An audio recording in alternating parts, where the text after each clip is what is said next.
This is HN Motion's 3-degree freedom motion system, the V2 version. I bought the V1 motion kit about a year ago. It was my first motion system, and since then I literally can't race without it. A few weeks ago, HN Motion reached out and asked me if I want to review their new V2 kit. If I liked it, I could buy the review kit at a discount. Yes, HN Motion sent me this kit to review, but they didn't pay me, they don't get to approve what I say, and they are watching this video the same time as you are, zero strings attached.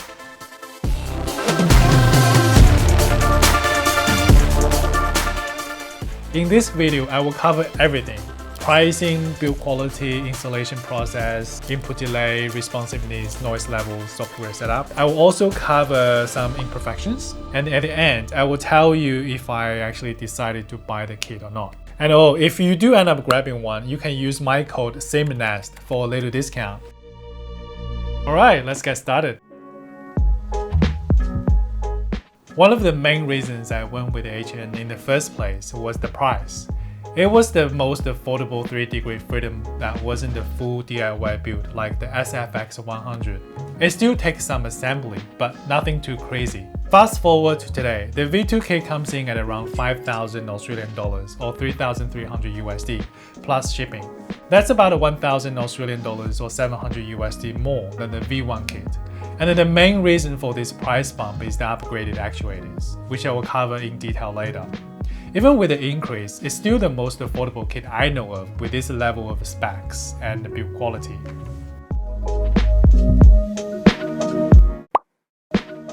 Here is what you actually get for the price. First of all, you have 4 150mm stroke actuators. This is the biggest upgrade, and these actuators are custom built for sim racing purpose. With the piston size now increased to 50mm and the internal ball screw diameter increased to 25mm, much thicker and beefier than most other systems out there. For context, a D-Box G5 system is about 14 grand in Australian dollars, almost 3 times the price, with only 38mm stroke. A cubic QS220 is over 16,000 Australian dollars, still just a 100mm stroke. I know the stroke length isn't everything when it comes to performance, but it's a strong indicator. I will show you more in the performance testing section. Then we have 4 AESD15A servo drives with the 750-watt servo motors. These are the standard industrial use servo motor packages. I don't know the exact brand, but the build feels solid. And most importantly, they do not produce high-pitched whining noises you sometimes get with the cheaper drives. And following that, we have the Thanos Controller. This is the brain of the system. The 4U version is included in the review kit, which cost around 450 Australian dollars or 300 USD if you buy them alone. If you want to expand later, there's also this AMC version with the 7 channels that cost a little bit more if you want to add more degree of freedom, such as surge, traction losses, or biotensioners. HN also included a servo rack. This is great for keeping all the servo drives tidy, but personally I don't like this particular rack. I will talk more about this later. Also, all the cables are shielded and you get a solid power board. Overall, the quality of the kit feels great. My V1 system has been rock solid from day one, and the V2 feels even more robust. One quick note, if you are living in the US, you will need your own 220 to 240 power converter that can handle up to 3000 watts peak.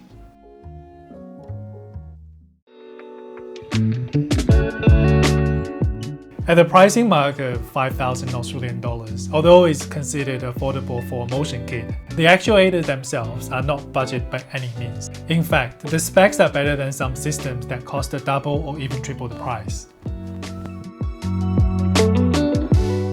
Let's start with the build.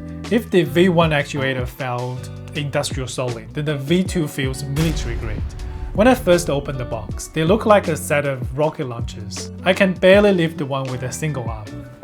Alright, I'm weak. The entire body is made of aluminum, but they still weigh around 12 kilograms. That means there must be some serious heavy-duty stuff inside. I don't want to open mine, as it may violate my warranty, but my guess would be the upgraded 2505 ball screws. A ball screw is a long screw that turns spinning motion into straight line motion. In sim racing context, the motor rotation lifts your rig up and down. And a ball screw means it uses the recirculating ball bearings, much less friction than a standard lead screw. The number 2505 refers to its spec. It means the diameter of the screw shaft is 25 mm thick, and for every full turn of the screw or motor rotation, the piston moves up or down by 5 mm. The V1 kit uses the exact same design. It also uses a ball screw. So why is it an upgrade? First off, the larger 25mm shaft means higher rigidity and better precision. Compare that to the V1 kit or competitors, which typically use a 16mm shaft, or sometimes even thinner. A thicker shaft is much more resistant to flexing, bending, or what's called whipping, which occurs when the screw spins too fast, causing it to vibrate and wobble instead of staying straight. To handle the larger shaft, the V2 actuator also comes with a thicker piston that has a diameter of 50mm compared to V1's 35mm. And don't get me wrong, 35mm is still pretty hefty, but visually and mechanically, the thicker piston looks and feels more robust.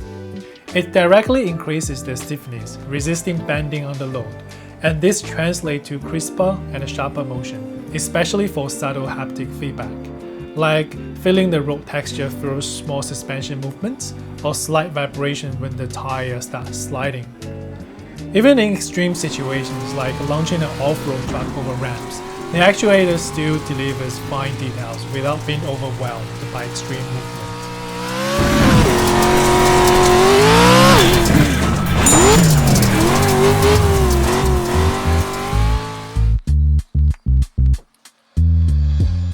The second benefit of the 2505 ball screws is the last two digits of the 2505 spec.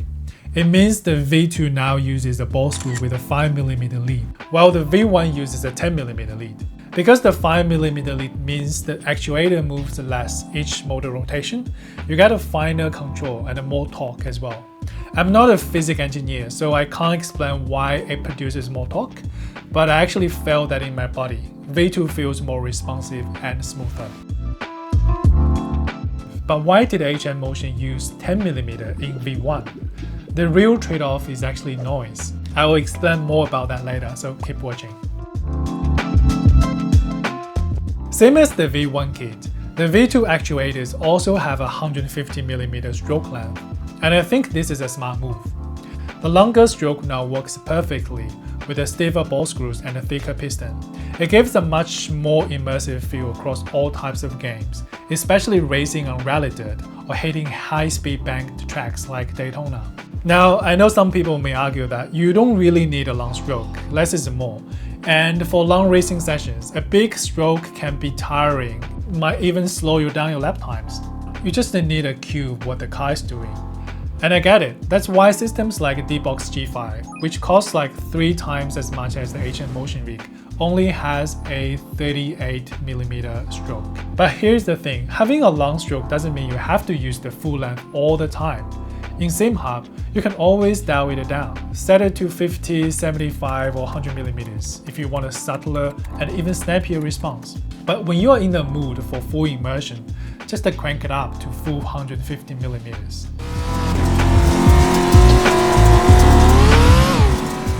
The advantage of the 150mm stroke is that you can actually feel suspension travel, weight transfer, and elevation changes in a way that shorter actuators simply can't deliver.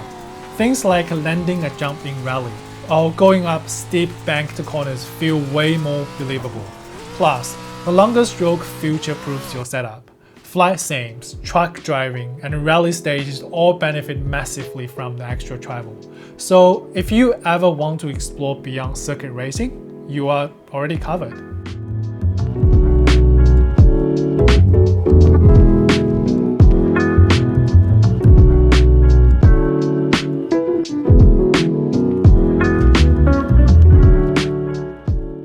Before I installed the V2, I was actually pretty happy with the V1 mounting setup. It was simple, just tighten 2 M8 bolts at the bottom of the rig. This made installation and cable management really easy. But here's the thing, after mounting the V2, I suddenly noticed that just how much flex there had been with the V1's 2-bolt setup. I hadn't realized it before because there was nothing to benchmark against. With the V2 though, thanks to a total of 20 screws per actuator, 4 on the mounting bracket, 8 on the side and 6 at the bottom, the actuator now feels completely integrated with the rig. There's no flex at all, and that actually made a huge difference. Subtle haptic feedback is now delivered more precisely instead of being absorbed by flex. Combined with a 5mm lead screw, that's why the rig feels so much more responsive now.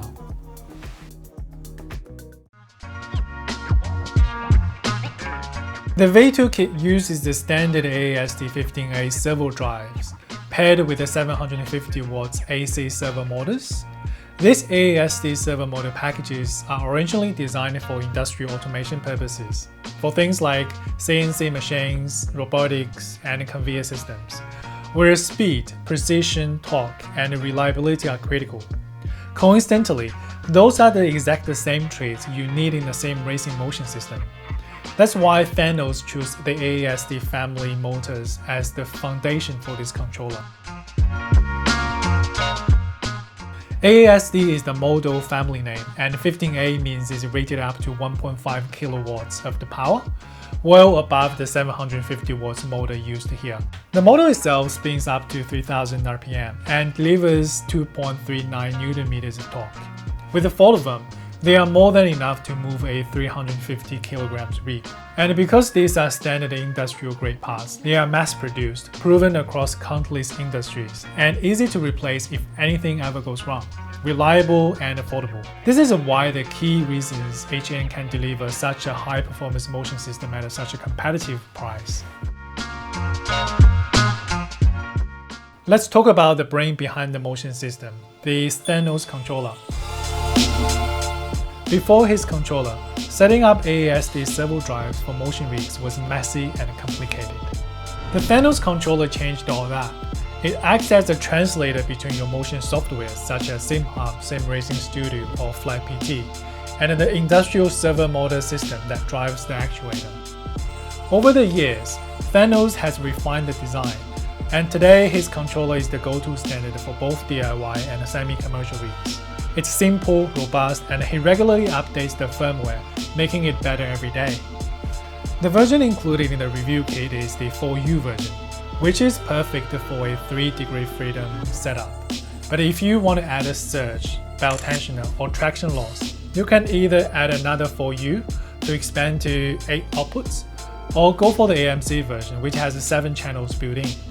If you're just starting out, I recommend the 4U version. You can always expand later if you decide to go all in.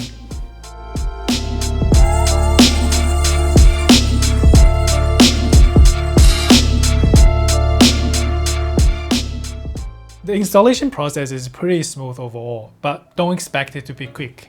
It's not difficult, it's just a bit time consuming. Everything fits together well, but I definitely spent longer than expected getting everything dialed in.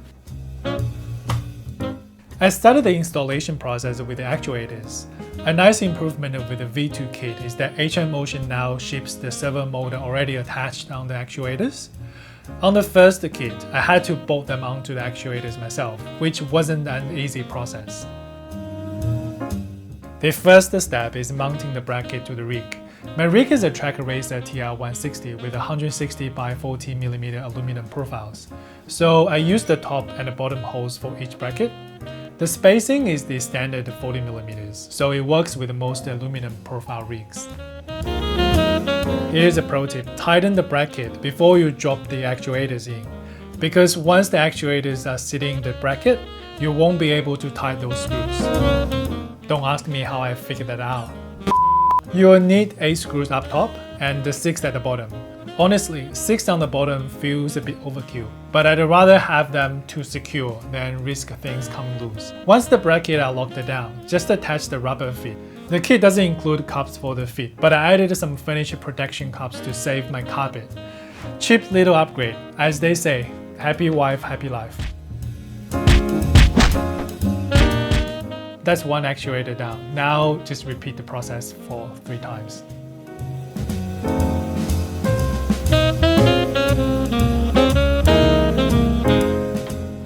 Before you plug in any cables, I recommend assembling the servo rack and mounting the motor controllers inside first. It makes the cable management way easier down the line. Now, I'll be honest with you, the servo rack is actually the trickiest part of the entire build. The instructions are pretty clear, but the screws are pretty short and you need to press the metal plates hard while thread the nuts on the short screw. It's actually trickier than it looks, and it took me a while to finish the build.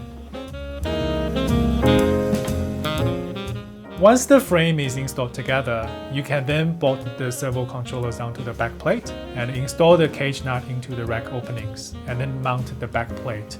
Don't forget to attach the power board too.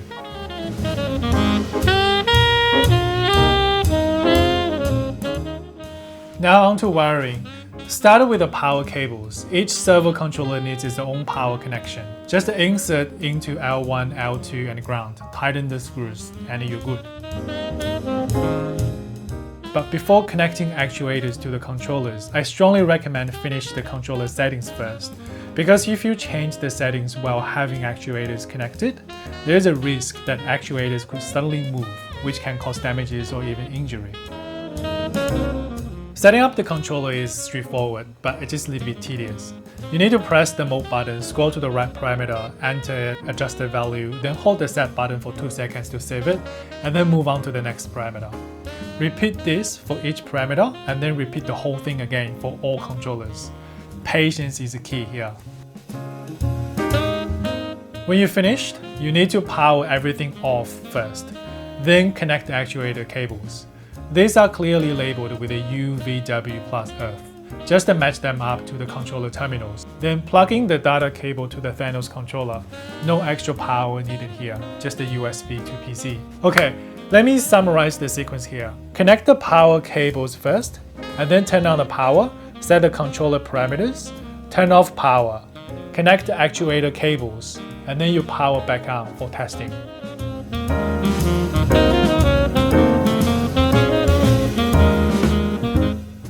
With the hardware down, the rest is on the PC side. Firstly, you need to update your Thanos controller firmware. There are pretty detailed instructions and videos on Thanos website. I'll also drop the link in below. Next, you need to download the Thanos configuration tool and enter the spec of the actuators, such as the length of the stroke and the lead, which is 5mm.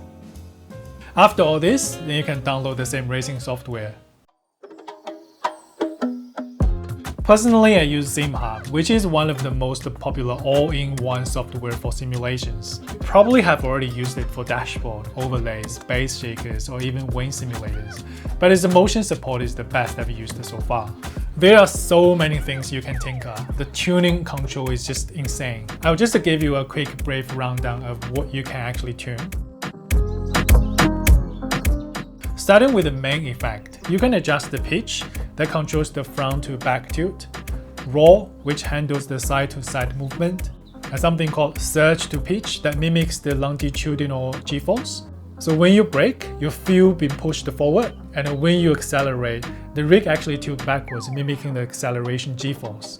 There's also an option of sway to roll, which mimics the lateral g-force. So when the car changes direction, the motion rolls quickly, giving you a realistic sensation of the lateral g-force.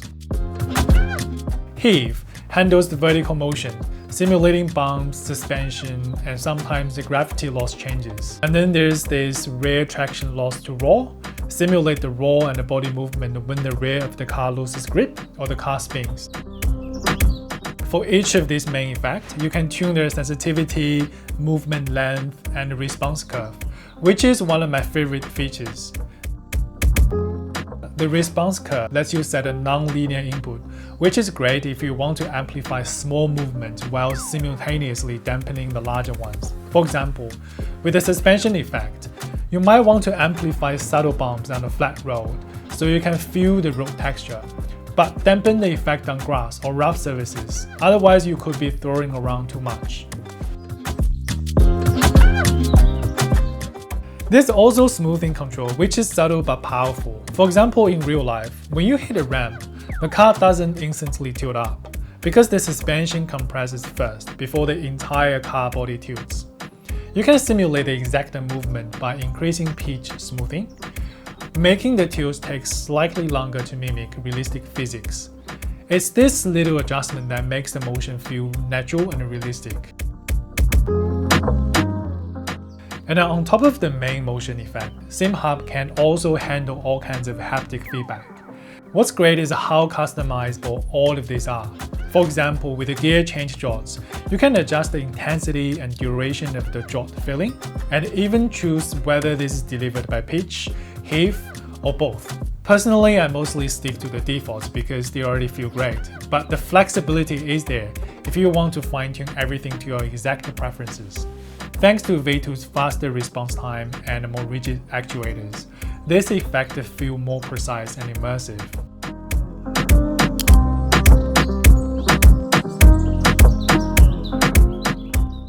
Simhub has built-in motion compensation, so you no longer need physical sensors. Motion compensation is especially important for VR users with long stroke motion systems. For example, when you brake hard, your rig tilts forward, and at the same time your game also shows the car nose dipping. So when these two forward tilting movements stack up together, it can make you feel drifting or sliding around, which can break immersion.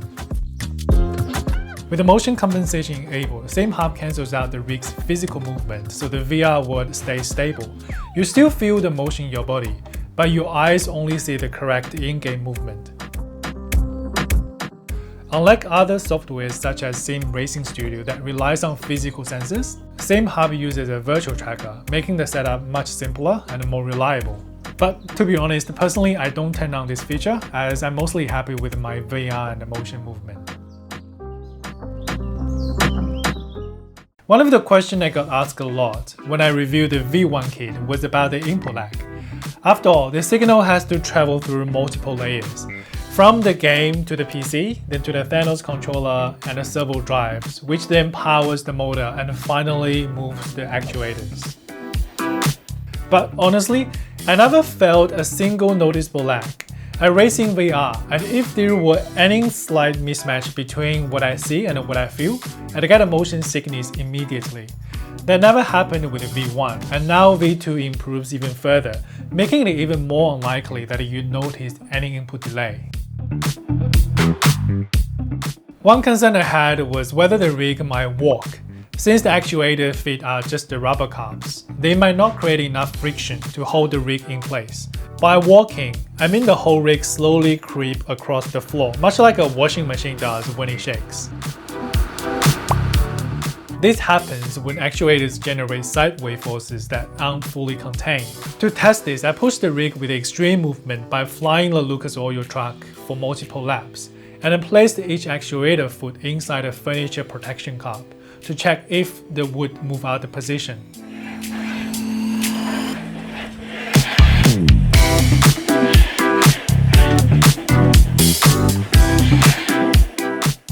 The key solution I found was in the Thanos configuration tool. Set the pulse filter factor to the second level, semi-hard filter. This prevents the rig from lifting off the floor while still keeping the motion responsive and natural without introducing jerkiness. Think of this filter as a low-pass filter, where the high factor equals to more smoothing, softer feel, but less detail, while the lower factor delivers a sharper and a more raw movement. But it can also cause harshness or mechanical stress.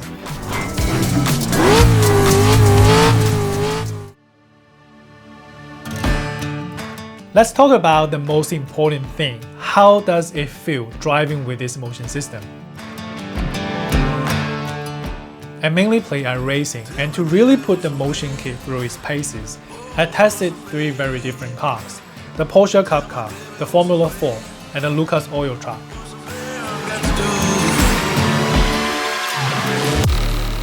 The Porsche Cup car and F4 are both road racing cars, so here my focus was on 2 things: how responsive the actuators are and how much immersion they deliver. Responsiveness is crucial because it tells me exactly what the car is doing, And that feedback helps me push harder and improve lap times. The immersion side is about the thrill factor, the sense of speed, adrenaline rush. And after a lot of testing, I can confidently say that HN Motion V2 nails both. Thanks to the new 5mm ball screw design and updated mounting system, the motion feels sharper, faster, and far more precise. Don't get me wrong, the V1 was already responsive, but the V2 is like switching from 1080p to 4K. It's not like new information suddenly appears, it's just everything becomes clearer, more detailed, and more live.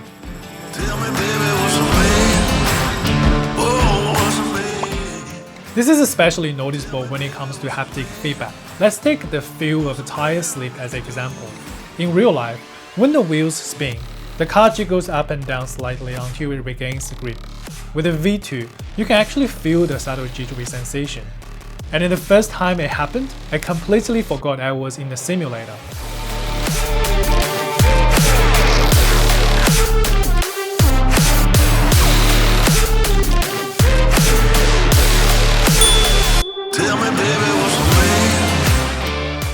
Then came the real fun test, Lucas Oil Truck. This is where the full 150mm of travel really makes a difference. Here is all about how the motion handles those big jumps. And let me tell you, if you dialed it in properly in Simhub, it's just pure magic. When you hit the ramp, the actuators slam down, mimicking the suspension compressing hard. As the truck leaves the ramp, the 4 actuators suddenly lift you, make you feel that suspension unload as 4 wheels leave the ground. And then the landing. This is where the V2 really shines. You hit the dirt, the actuators drop fast to mimic the initial impact, then slows down, just like a suspension soaking up all the impact. Then finally, they push back up again to simulate the rebound. The whole sequence feels so real, and for a moment you swear you are not in the simulator. You are in the actual truck, flying and crashing back down to earth. After all my testing, I'm pretty comfortable to say this. HN Motion absolutely nailed the V2 system. It's a clear step up from the V1, and at this price point, honestly, I don't think I could ask for more.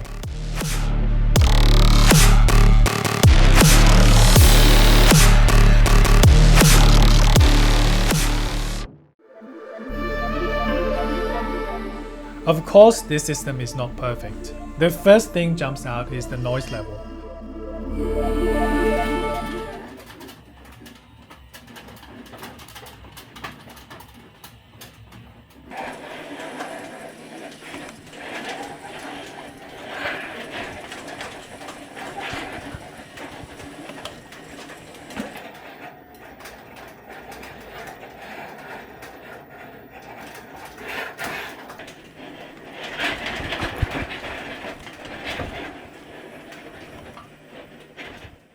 The V2 actuators are noticeably louder than V1, mainly because HN Motion upgraded from the smaller 1610 ball screws to the larger 2505 type. These bigger ball screws do bring a big upside.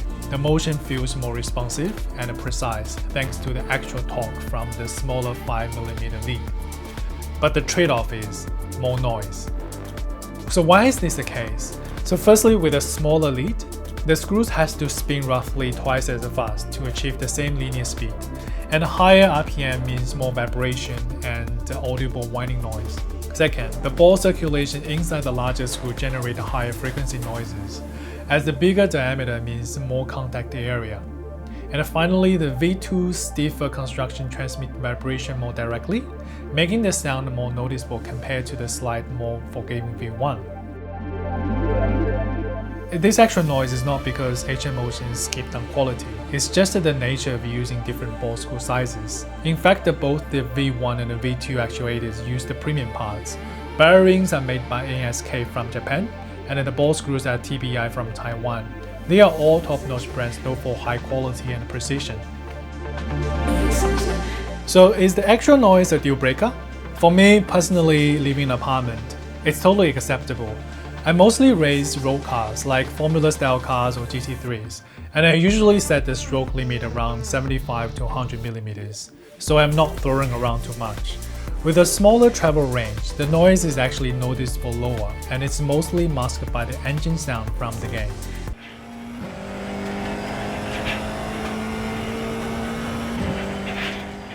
So overall, if the noise isn't a concern for you at all, the V2's actual responsiveness is absolutely worth the trade-off. Overall, the installation process is pretty smooth and saves more time than the V1 because HN Motion pre-installed the servo motor and the actuators. But for V2, you need to set the parameters in the servo drive yourself. It was pre-configured in V1. This actually takes more time and requires patience. Each controller has over 10 parameters you need to configure. The process is not hard. You just scroll to the right parameter, press in, adjust the value, save it, and then move on to the next one. But you need to repeat this for 10 times for each actuator, and you do this whole thing for all 4 actuators. By the time I got to the last one, I kinda lost the focus. It's easy to make a mistake or forget if you have set the previous ones correctly. It's a bit of like leaving the house and wondering, did I lock the door? Did I turn off the gas? The more you think about it, the less sure you feel, even if everything was actually okay. So I actually ended up double checking all the parameters just to make sure I set everything correctly. This means I actually went back and double checked every parameter by scrolling to the right parameter, pressing, check the value, and then move on to the next one for all parameters and for all 4 actuators. You see why it's time consuming?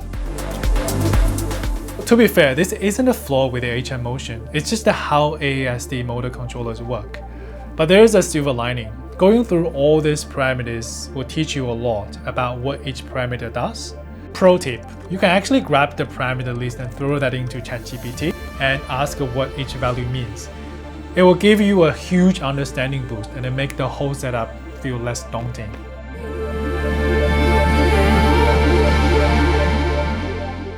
Another small pain point I run into is the servo rack. The kit I received comes with a servo rack to house the motor controllers, which is great, thanks HN Motion for including them, because these things aren't cheap to buy on their own. But unlike V1, which came with a fully enclosed servo cabinet, this is just an open rack. I get why HN did it. It's smaller, lighter, and great for heat dissipation. But personally, I prefer enclosed setup so I can hide all my cables. That's why I ended up just keeping my V1 cabinet. Of course, this is really just the personal preferences. I know some of you might prefer the open style. I actually gave this feedback to HN and they said they are looking at sourcing other suppliers. So hopefully in the future they will offer more options for different servo cabinet styles at different price points. So that's my full take on the HN Motion V2 3-degree freedom system. And it's time to answer the question, did I end up buying the V2 review kit? Absolutely. I actually transferred the money within 10 minutes after I turned it on. It was a no-brainer. If you think of the V1 as the ultimate value system, affordable and immersive, then V2 takes it to the next level.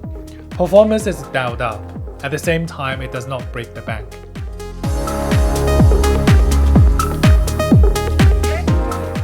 The newly designed actuators are what makes the V2 system a true upgrade. They are fast, responsive, rigid, and built to last. Paired with the Thanos Controller and the Simhub, you get smooth, faster motion, incredible haptic feedback, and a precise control for all access. The full 150mm stroke works perfectly for road racing, dirt tracks, and even flight sims. Enough travel to cover nearly any immersive experience. As for everything else, servo motors, AASD drives, they just took off-the-shelf standard industrial components which already excel in real-world applications.